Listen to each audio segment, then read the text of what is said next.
so much for inviting me. I have wanted to come to Mexico for a long time, and I told my husband that if I get invited to Mexico, he has to come with me. So he has come. Thank you so much, Jim, for coming.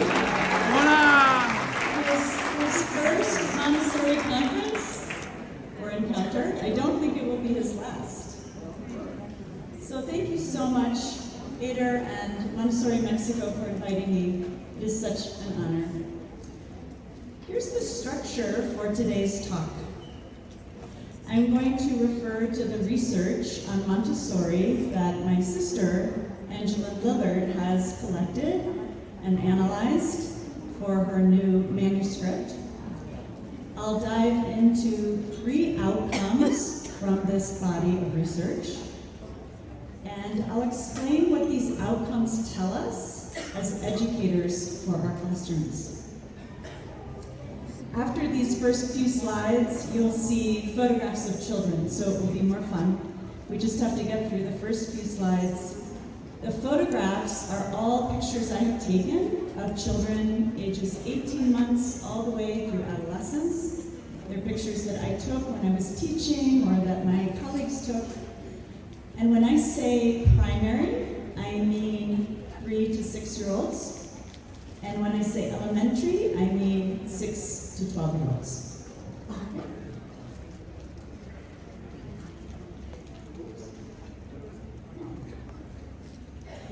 So this is some of my family. I am the youngest of 5 daughters, and several of us are involved in Montessori. Angeline, my sister, is here. She wrote Montessori, The Science Behind the Genius. And this book is the research that has been done in education and child development and psychology, which supports Montessori principles. Then my mother, Paula Lillard, she is 92 in this photograph. And she is now 93. She, in 1972, she wrote Montessori, The Modern Approach, then Montessori Today, Montessori in the Classroom, then myself with the book that came out 2 years ago, The Montessori Potential. I'll talk about that tomorrow. And my sister, our sister Lynn Jessen, who co-authored the book Montessori from the Start, about 0 to 3-year-olds, with our mother, Paula Lillard. And Lynn she also co-founded Forest Law School with my mother, and she is now the head of school. I was the head of school for 15 years and taught there for many more. Now she's the head of school. So this is some of our family that is involved in Montessori.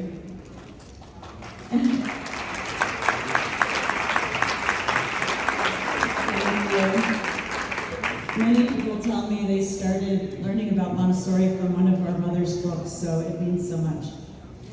So Angeline is writing a new book, very exciting. It will come out in about a year, specifically about Montessori research. So I proposed the idea of this talk where we would get up here together and she would talk about the research and I would talk about what it means for our Montessori classroom since I'm the teacher.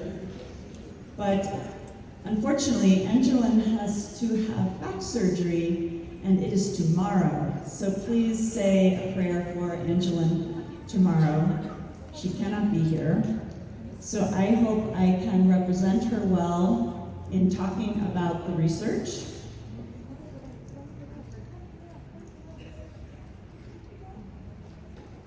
Okay. So here we go. Why do we need research in Montessori? Well, Angeline tells us sometimes we just have a gut instinct, or based on our own experience, we just know something is true. But we can be wrong sometimes. Ample research shows that we see the world through cognitive, emotional, social, and perceptual conditions. put in place by evolution and personal experiences. We are not objective in our assessments of reality. Science is an attempt to bypass the distorting conditions to the best of our ability. Most of us in Montessori are not researchers. We are educators. Angeline gives a chapter in her book to explain some basics for navigating the world of research. She gives basic terms and teaches us how to determine whether research is valid and reliable, and whether the results are significant and meaningful. There are now over 2,000 studies that have been done since the 1970s around the world on Montessori education. That is impressive for any one topic. There is enough to have some real data to report. This is an exciting moment. Most important are 3 meta-analyses that have been done in the past few years. A meta-analysis is when researchers collect a set of studies and report on their average effect. Meta-analyses are conclusive and they hold the most weight. The results of the meta-analyses were very positive for Montessori. The meta-analysis by Randolph and his group of researchers in 2023 is particularly meaningful, and I will mention at the end of this talk how you can find that if you have not seen it. One issue we have to deal with when doing research in Montessori is the definition, or lack of, for the word Montessori. This is a challenge because who gets to decide whether a classroom is real Montessori? We all know that people debate about what Montessori is, and there is a wide variety out there using the name. The word authentic means original. So I will say there is such a thing as authentic Montessori, and the answer is right in front of us.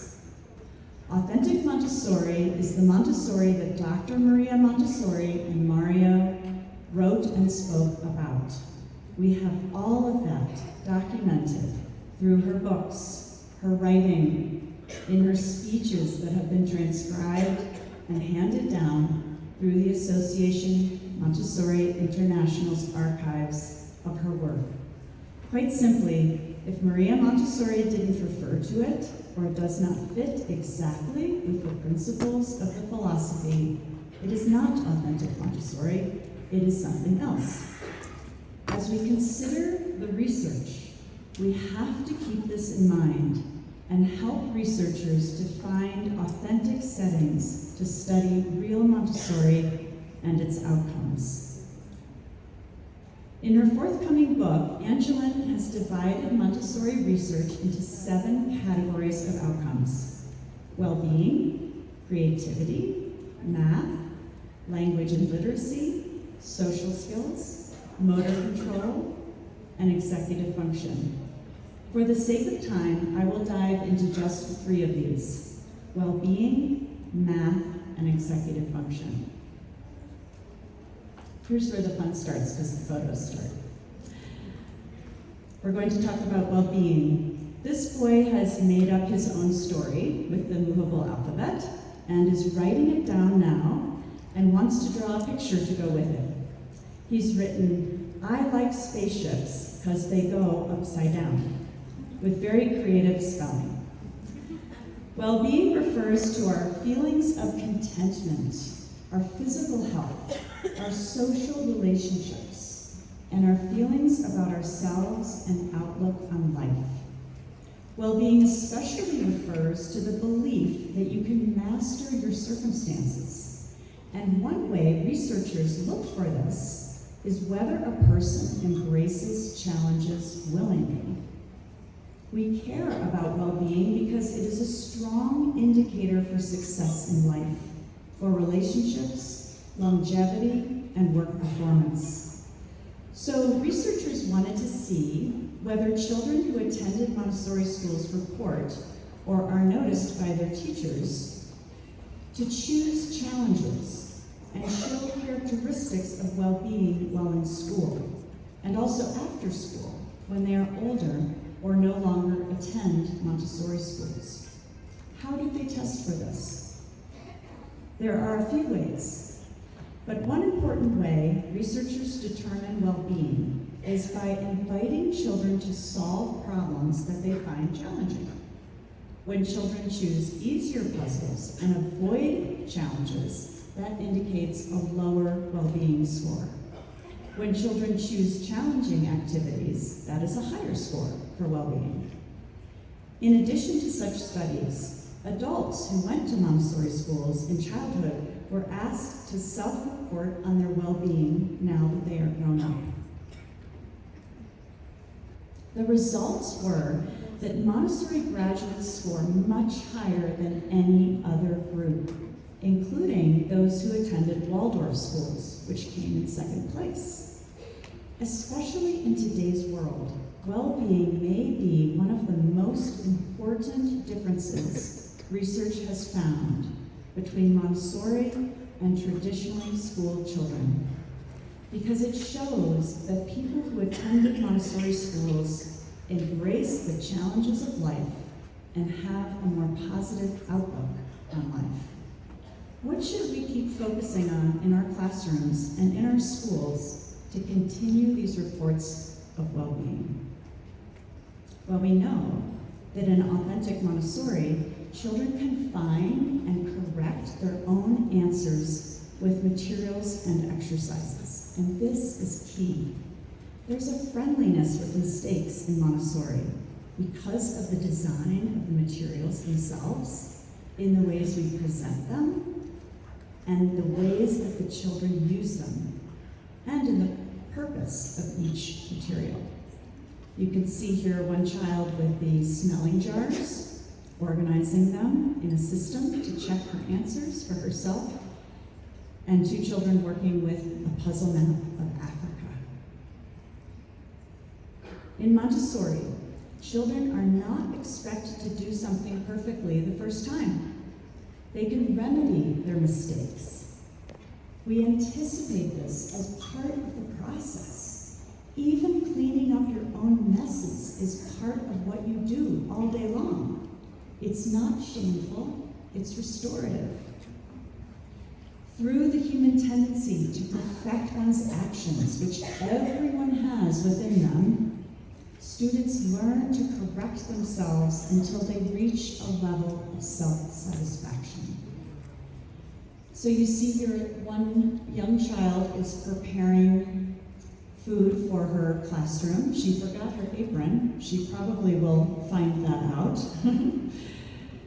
Two boys are working with the bank game, a very challenging exercise where they have to hold the numbers and do so much math in their minds.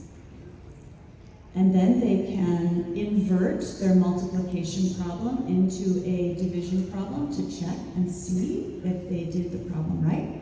They don't even need a calculator. They can do that to see if they got it right on their own. And this boy is wiping up some water that he spilled because the mop is right there and available to him. This is so simple and yet so brilliant, and such an absent concept in traditional education, that you can correct your own mistakes. Isn't it amazing? In Montessori elementary classrooms, we invite children to create original work and take intellectual risks. You can see these children here have made a huge chart of space and astronauts and planets and all of this follow-up work they wanted to do to the great lesson about the creation of the universe. And nobody gave them worksheets. Nobody told them what answers to look for or what questions to ask. So this is completely original work. It is their work. And this takes great intellectual risk for our children to do this.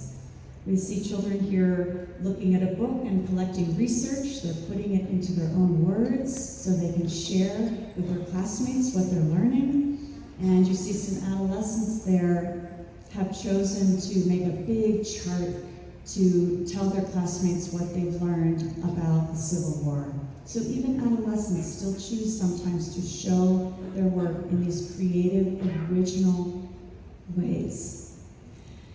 So these children are learning to take risks by creating something from nothing.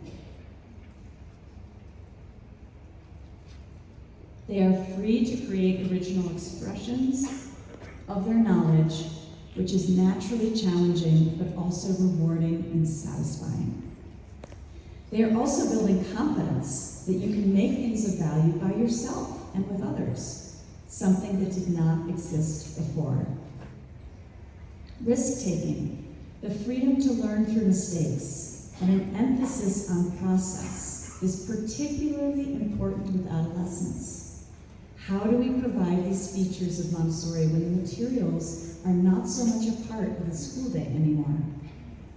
Adolescents in Montessori are encouraged to take healthy risks and attend to their needs when we give them time and opportunity to write their thoughts in a journal. That's what the boy is doing there in the grass.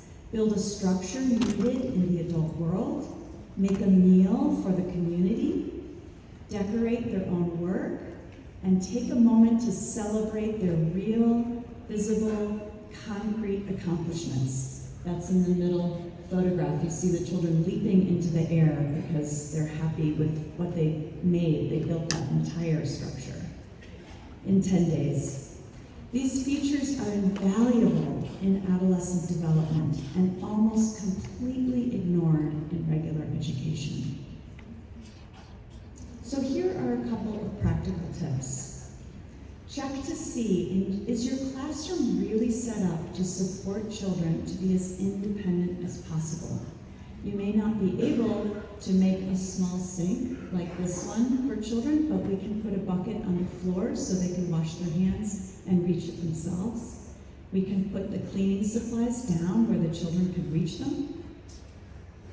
We may not be able,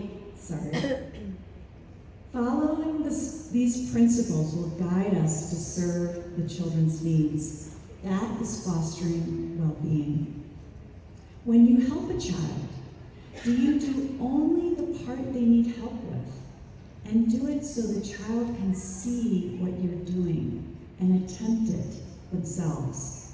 When you show a child where they could fix the spelling of a word or write something more clearly, or you show them that the answer to their math is incorrect, do you do it carefully so that the child can correct their own mistake rather than being corrected by you?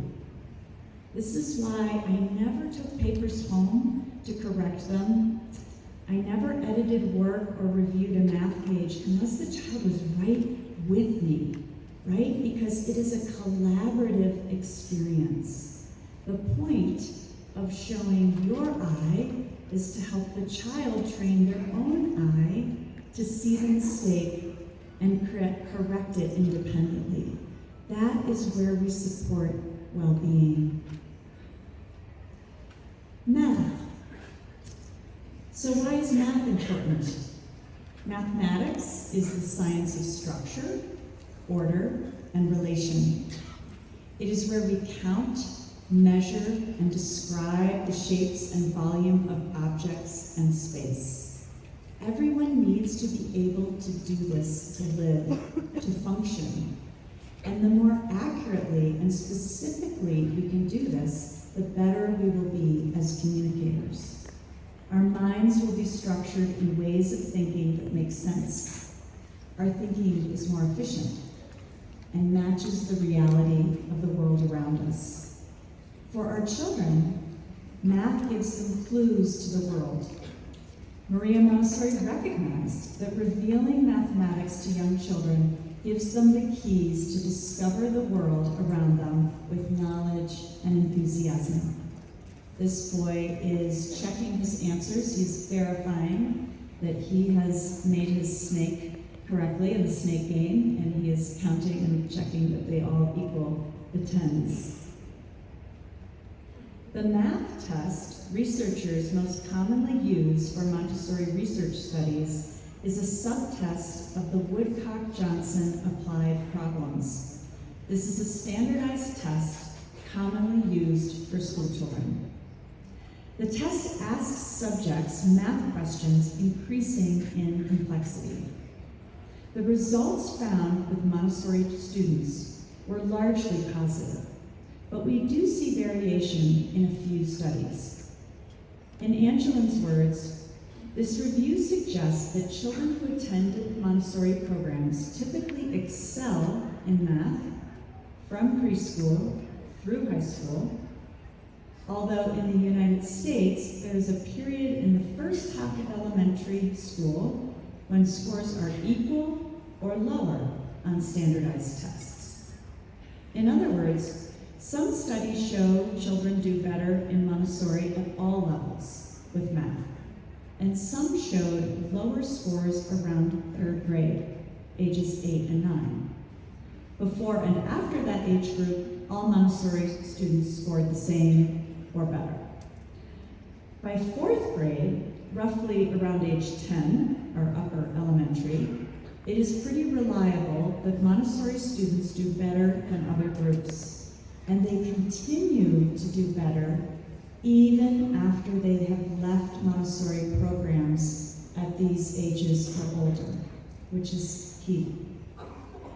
Angeline Lillard interpreted that Montessori students may perform less well on standardized tests in the early elementary grades because younger children typically are not able to work abstractly in math, but the testing becomes more abstract for these ages. Lillard suggests that Montessori education conveys a conceptual understanding of math that confers no advantage on standardized tests, which more often focus on procedures.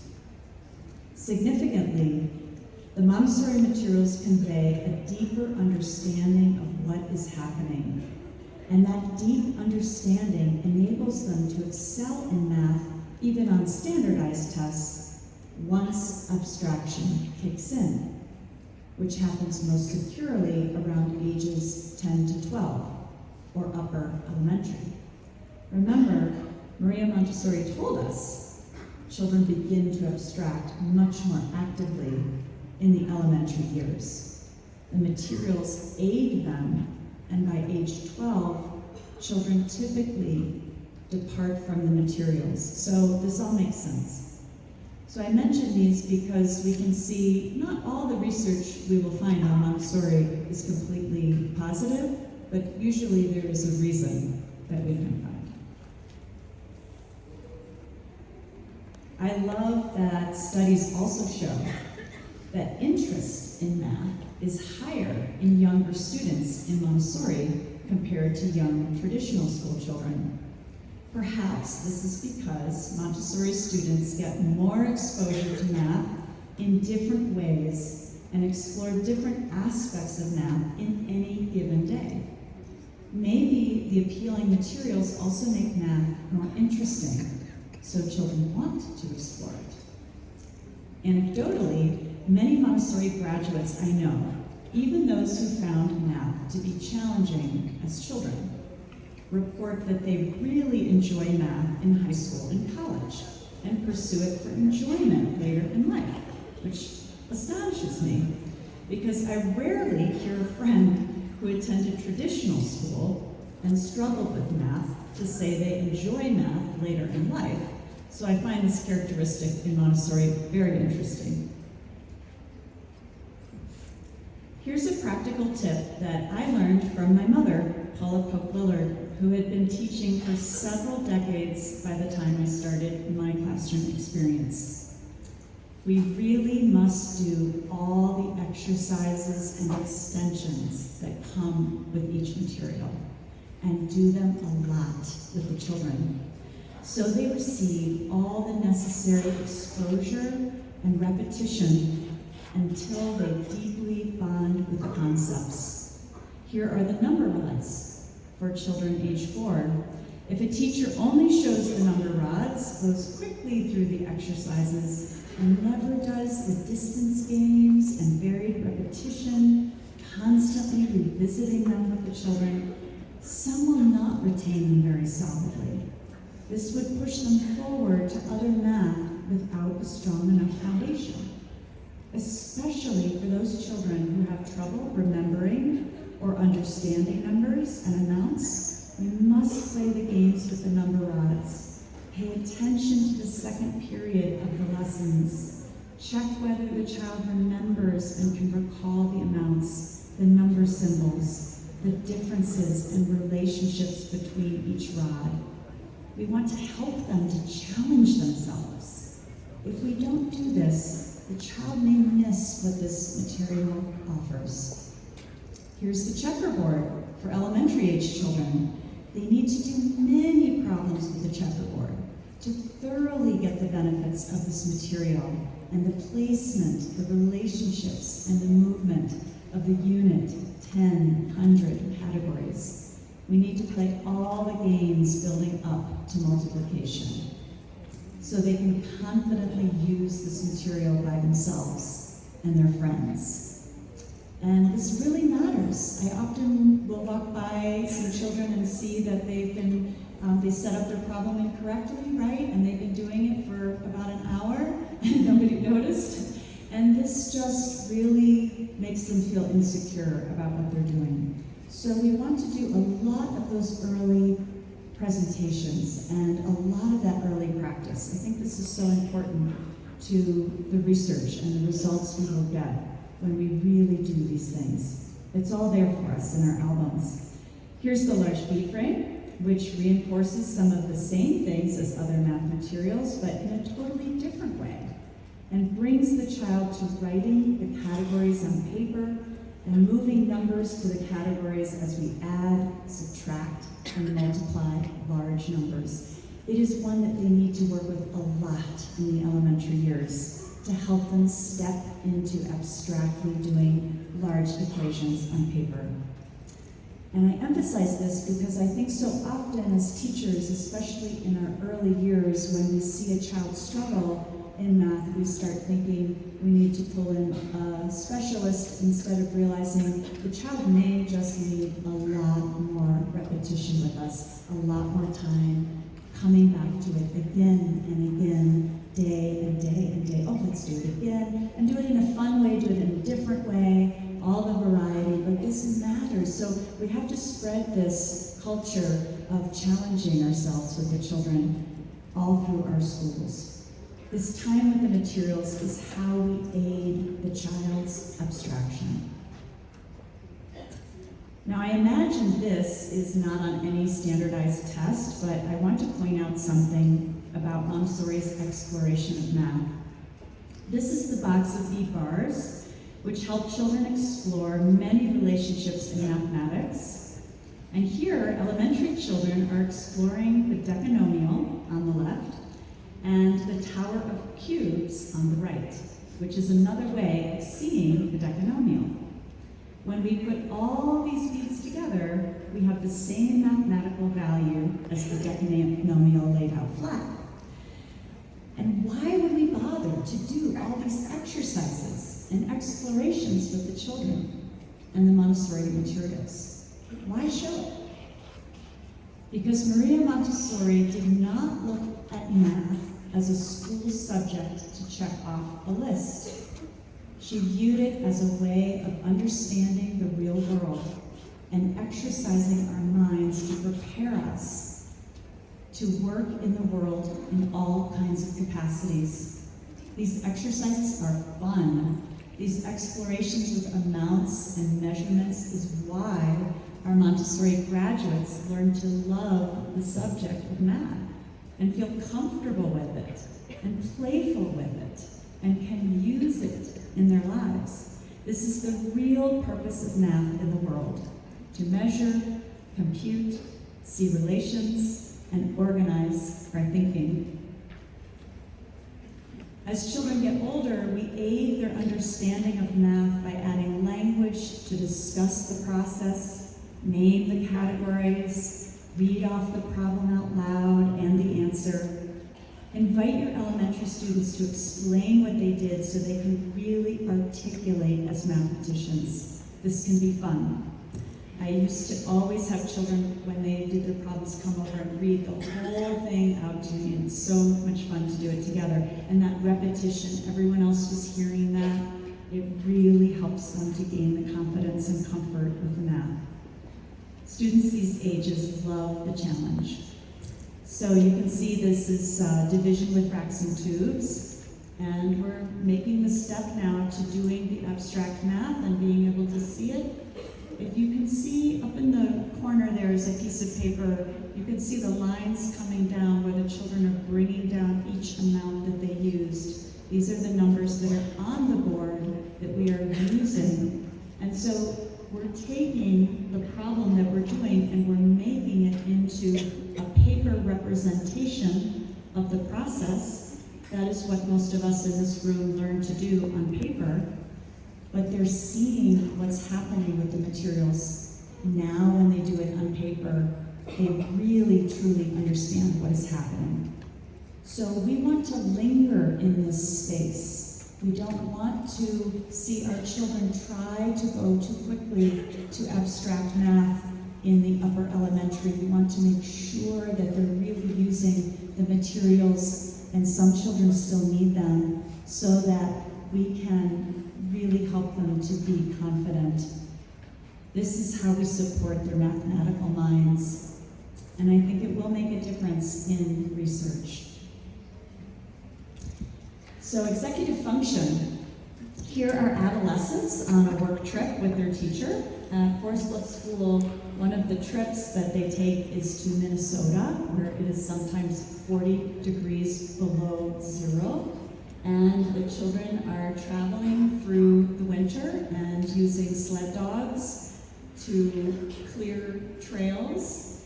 And here they have stopped with their skis and their snowshoes with their teacher to talk about where they are on the map in this big forest. That is an executive function, talking about where you are, placing yourself in space. Executive function is perhaps my favorite thing to talk about when comparing the real life effects of Montessori to conventional schooling. Because regular schooling tries to provide external structure to make children succeed, but in Montessori, we support children to build their own structures from within, which are executive functions. And we do this with everything we do.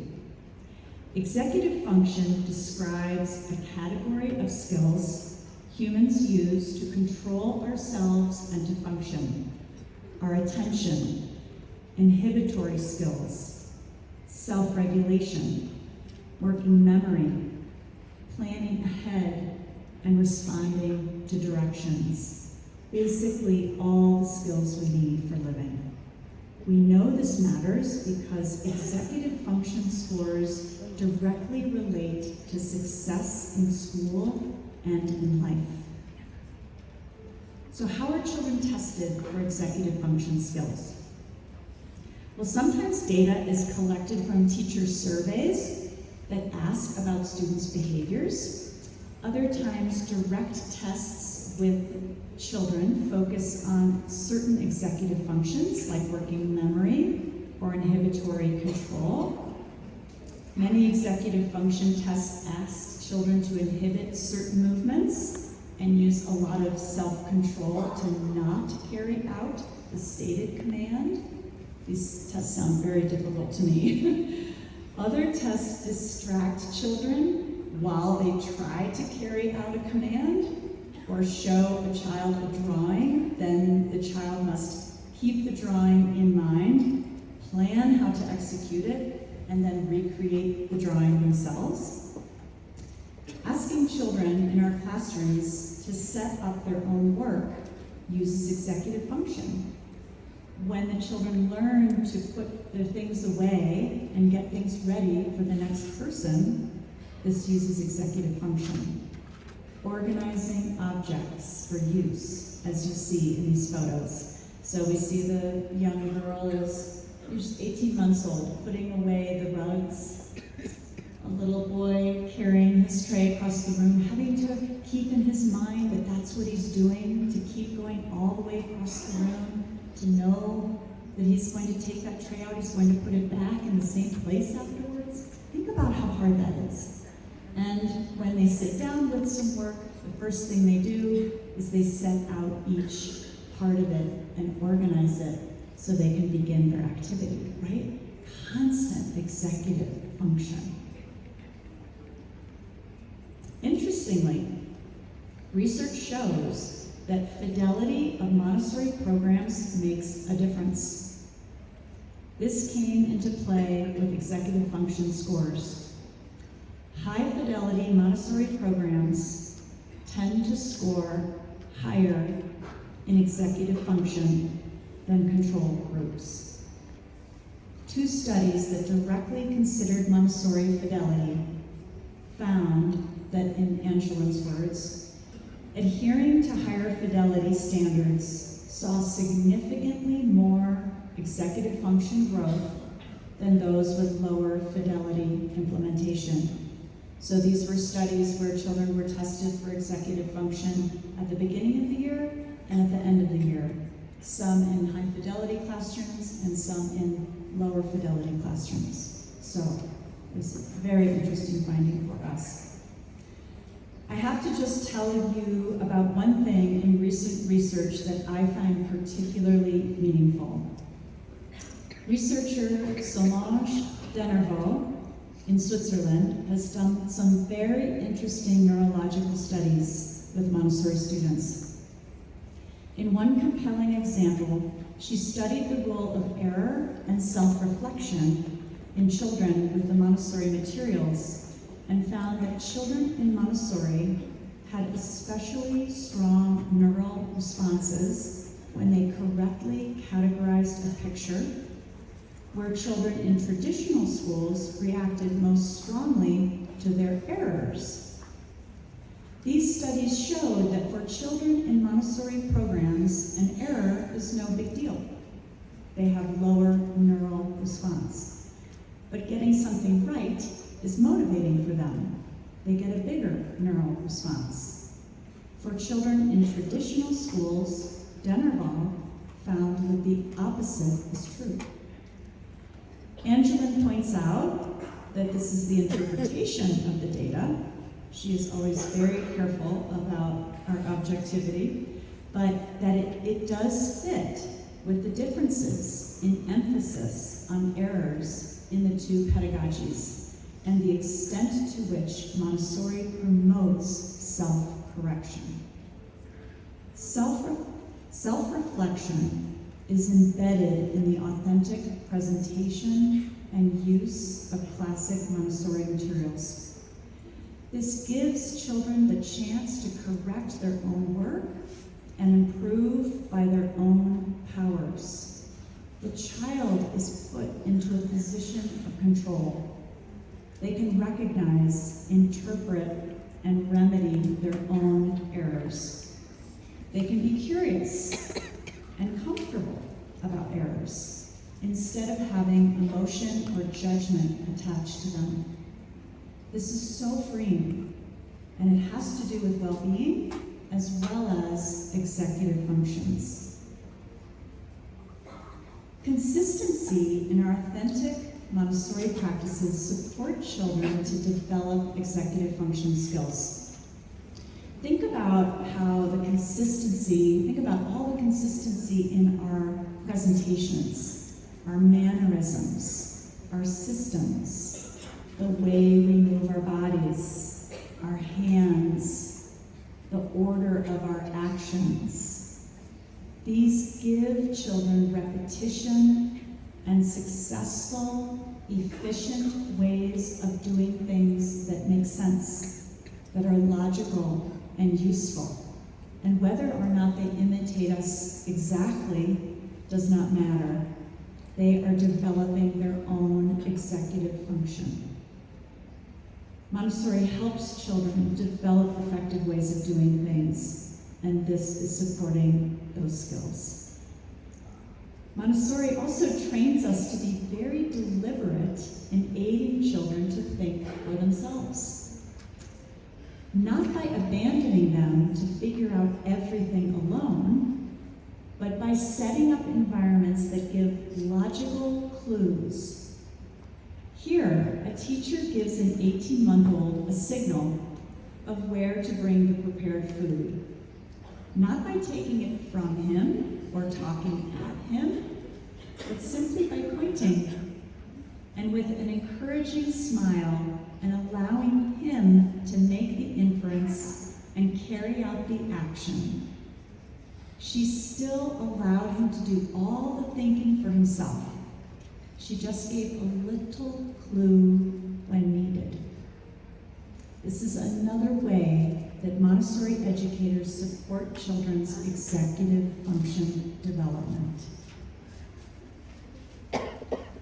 So, some practical tips to consider. Is your classroom environment organized physically to support children's executive function? Do you straighten the shelves and invite the children to help you every day to put everything back in the same places? This is another thing that my mother taught me to do. When it was time to gather for the younger children to go home at 11:30, she would stop the class by saying, "Excuse me, please. It is now time to put our work away and straighten the room and come sit down."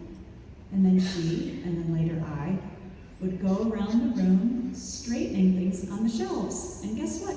All the children would go and start straightening all the things they found that were still crooked or in the wrong place on the shelves. And when they all sat down to be dismissed and go home, they'd look around the room and it was beautiful and ready for the next day. This is something you really need to make a part of every day to support that executive function, that sense of order. It's just a little thing we can do, but it makes a huge difference for them. It also helps you get ready for your next day. Do we keep the walls clear of random distractions and limit the interruptions to the work period?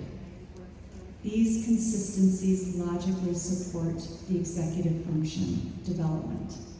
For those of you earlier who were in the segment about neurodiversity and the constant distractions, right? The noises and the interruptions and how that affects our ability to concentrate and learn is so important. So removing all of those is a big part of what we do. In elementary, we exercise internal organization by inviting children to make decisions and create solutions together. So you see the photo on the right. This is the history area for children in the second plane of development. This was my elementary classroom. And you notice the wooden chart box for the timelines on the right, which gets very full of the children's timelines and charts as they make them. So any of you in this room who teach elementary students know that this becomes a mess. And the children start stuffing in, and they can't fit them all, and they get crushed, and people are upset, and it's a big problem, and then there are too many, and some are abandoned and haven't been worked on in a while. So this becomes a big problem. It's a constant chronic problem to solve. So the children, we can invite the children to be involved in taking care of this problem. What are we going to do? Discussing what to do about it. Let's try this idea, let's try that idea. So instead of the adult telling the children, we have a problem, here's my solution, this is what you're all going to do. In elementary, we're really inviting that executive function by asking them for ideas to solve the problem and helping them to collaborate to solve this problem together. So you see where the straightening the room when they're younger is appropriate for the younger ages and their developmental needs. Now we have elementary, it looks different, but it's another way that you're taking it to a new level of executive function. So check back in your schools. Are you using the natural problems that arise in the elementary classrooms as opportunities to support older children to exercise their executive function skills, to solve their community problems together through discussion and trying ways to make things work? And do you give choices and boundaries that support children to develop their time management skills? In elementary, here's a 10-year-old boy learning to write his activities for the day in a notebook. He can choose what he's going to do next. He has that freedom. But he is also given the responsibility to write down what he has done so his teacher can review it with him and guide him to spend his class time wisely and acquire a thorough education. This supports his executive function. And here are some girls who have chosen to do lots of division problems with the racks and tubes. You can see other children's work there on the same table. Everyone is doing something different, but staying focused on their own tasks. Learning to make good educational choices for yourself, manage your own time, and resisting distractions. These are key features of the Montessori elementary years that the traditional school day completely ignores. So we must persist with these practices to aid children's executive function. Now I'm just going to, I have 2 slides and then one more left. I'm just going to touch quickly on 2 other research categories from Angeline's book. I could not resist. For language and literacy, I want to mention that research shows the longer a student stays in Montessori, the better their literacy skills. This should help you when trying to convince a parent to stay for that 3rd year in the primary level. Here we see the sound game for 3-year-olds, analyzing sounds to prepare the children for literacy, and the farm, an exercise for 5-year-olds to recognize the noun, adjective, and other parts of speech in our languages. We do so much with language. And I also want to say something about the movement outcomes. Research has established that movement aids cognition. This is a well-proven fact. Maria Montessori recognized this as a physician, the connection between the physical body and the mind. In Montessori, we really move a lot at all the ages, while we are working on learning something intellectual. You know, most schools have children sit still while trying to teach them something, which is totally the opposite of what research says works. So here, this is a boy in a public school that I visited, and he has set up the number cards across the room, and then set up his golden bead material on the other side of the room, and he is going back and forth and getting each piece that matches the card, getting each card and matching up with the material, and at the end reading it for his teacher and verifying what he did. So this is so important that we really look at our environments and make sure that we are continuing to set it up this way. So there is a lot of movement in the room, in the presentations, in the exercises. This is what you're supposed to do. Do your students mostly sit in chairs at tables? Sometimes you might walk into a Montessori classroom, there's so many tables and so many chairs. But if we take some out and make more space, we create a need and an opportunity to use the floor space, to spread out big chart paper for timelines on the floor in the elementary, to use the hallway, to work outside on the patios, to use floor tables, low tables, to use movable furniture, to move the furniture. We need to create this need to move across the room during a cycle of work. It's part of the lesson. So show your children to set up the cards way across the room, so they need to weave through and use all their executive function and really move. That movement is such an important part of every day. So this is my last slide. And here I want to say to you that you can see everything comes together in Montessori. It was hard to even think of examples that only had to do with well-being, or only had to do with executive function, or only had to do with math, right? Because everything is so integrated in Montessori. That is why it is the answer to our problems in education. The human being is integrated, so their education needs to be integrated just like the real world is integrated. Here in this photo, you can see all the things we have talked about, the research outcomes and the practice coming together. Well-being, creativity, math, language, social skills, motor control, executive function. Sometimes you don't know what children are getting in the moment. And Montessori told us to trust the process, to be persistent and patient, because development takes years, and we have no control over the inner development of a human being. There are individual timetables, and sometimes results show up much later, years later. So this is important to remember when you look at research results.